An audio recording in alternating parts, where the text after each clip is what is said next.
Peyton?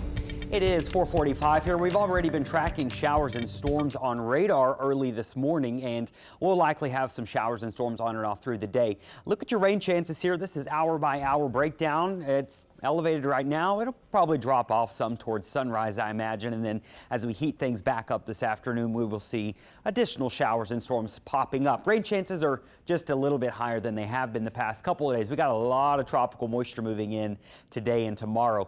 Notice our highs mostly in the upper 80s to right near 90, but with some rain around, I think we'll stay right near 90 and nothing really higher.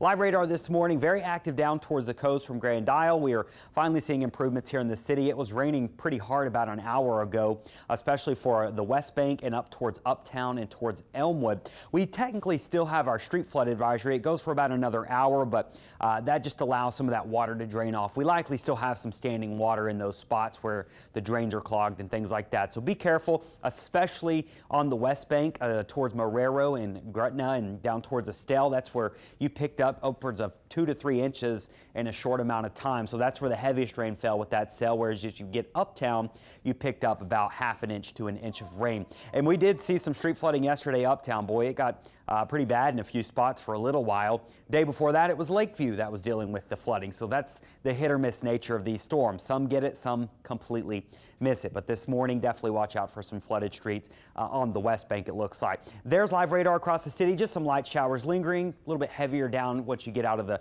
populated areas outside the levees down there on the West Bank. North Shore up into the Slidell area, you're getting some heavy rain.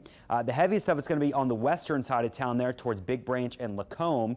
And then we got a pretty good shower right over the Pearl River Basin there, crossing the state line up towards Pearlington and moving up, trying to drift to the north there. So some pretty heavy rain along I-10 as you're going into Mississippi. Down along the coast, we've also got some pretty strong storms, our heavy rain down towards Grand Isle. Lots of tropical moisture over us today, so any of these rain events will be efficient, meaning it can rain a lot in a short amount of time. Same thing tomorrow. Saturday, we actually get a little bit of dry air in here. It knocks rain chances down, and then moisture moves back in on Sunday, and we continue with our summertime weather. So rain chances a little lower Saturday, but there'll still be a few storms, I think. Sunday and Monday, things looking summertime. And by the way, that's heading into August, and the tropics are quiet right now, so that's great. High pressure continuing to give us the hit or miss storms. The flooding rains do continue up into the north of us. Kentucky and St. Louis, or Missouri, have been kind of the hot spots for flooding, and it is still the case today.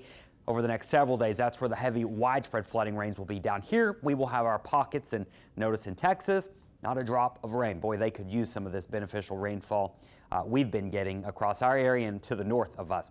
So your 7-day forecast, notice the low 90s today, right near 90 with hit or miss storms around. Watching for that street flood potential. As we head into the weekend, just gets a little bit hotter because rain chances are a hair lower. I think rain chances will be lowest on Saturday with a little bit higher rain chances come Sunday. And then as I mentioned, Monday, the first day of August, looks like we're going to kick off one of our busier months in hurricane season, nice and quiet. We'll see how long it lasts, but of course, we'll take it while it is here.